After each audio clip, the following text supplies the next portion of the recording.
Good morning children. आज हम पुनः ज्ञानोदय पाठ 14 भरत व्यास रचित सुन ले बापू ये पैगाम पाठ का पुनः अध्ययन करेंगे। भरत व्यास हिंदी फिल्मों के गीतकार रहे हैं। इन्होंने समाज में फैली सांप्रदायिक समस्याओं को अपने गीतों का विषय बनाया है। कवि भरत व्यास भारत की वर्तमान स्थिति को देखकर बहुत ही चिंतित हैं और बापू से पत्र लिखते हुए अपनी व्यथा को बता रहे हैं। देखिए काव्य आगे।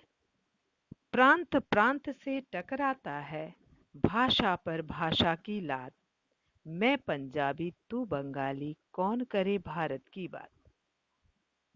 तो भारत की वस्तु स्थिति का चित्रण करते हुए गांधी जी को पत्र लिखते हुए कह रहे हैं कि भारत में जातिवाद व प्रांतीयता फैली हुई है। प्रांत प्रांत से टकराता है भाषा पर भाषा की लात, मतलब भारत में जातिवाद व प्रांतीयता फैली हुई है। एक प्रांत दूसरे प्रांत से, एक राज्य दूसरे राज्य से ईर्ष्या द्वेष की दृष्टि से देखता है। एक भाषा भाषी दूसरे भाषा को कमतर आंकते हैं।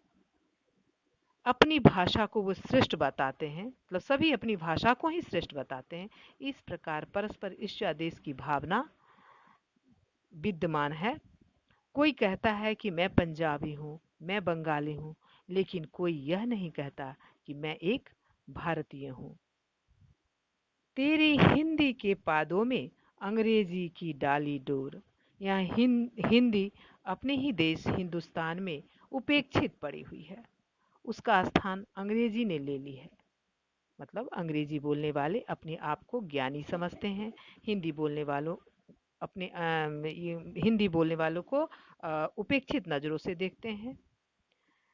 हिंदी बोलने वाले भी अपने आप को कुंठा से ग्रसित हो जाते हैं, कर लेते हैं। तेरी लकड़ी ठगों ने ठग ली, तेरी बकरी ले गए चोर। यहाँ गांधी जी जो सत्य और अहिंसा के पुजारी थे, उनके आदर्श वचनों का, उनके सिद्धांतों का, यहाँ जो कहा तेरी लकड़ी ठगों ने ठग ली, मतलब उनके द्वारा दिए गए जो सिद्धांत थे, सत्य अहिंसा सत्याग्रह, स्वदेशी वस्तुओं को अपनाने, ये सभी सिद्धांत दूसरे देश वाले खुशी खुशी से अपना रहे हैं। लेकिन भारतीय उनके द्वारा बताए गए सत्य और अहिंसा को भूलते जा रहे हैं। साबरमती सिसकती तेरी तरफ रहा है सेवाग्राम। देखिए बच्चों, साबरमती नदी के किनारे गुजरात में गांधी जी का आश्रम है, जहाँ से आप लोगों ने इतिहास में पढ़ा होगा, दांडी यात्रा करके नमक कानून को गांधी जी ने तोड़ा था।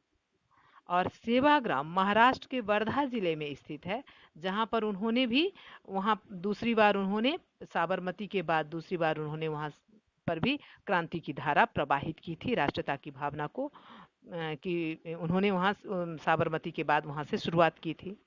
तो कहा जा रहा है कि उनके द्वारा जो ये सेवाग्राम और साबरमती जो गांधी जी का निवास स्थान है, जहाँ से उन्होंने क्रांति की शुरुआत की थी, आज वह जगह क्या है, उसका कोई महत्व नहीं रहा। गांधी जी नहीं रहे, लोग उनके आदर्श को भूलते जा रहे हैं, उस जगह को लोग उपेक्षित दृष्टि से देख रहे हैं।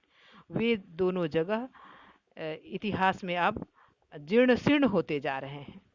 लोगों के द्वारा गांधी जी के आदर्श को भूलने के कारण वे दोनों जगह उपेक्षित पड़े हुए हैं।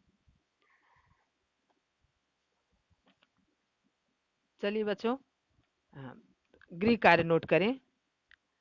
साबरमती सिसकती तेरी तरफ रहा है सेवाग्राम। पंक्ति का आशय स्पष्ट करें। चलिए आज के लिए इतना ही। धन्यवाद।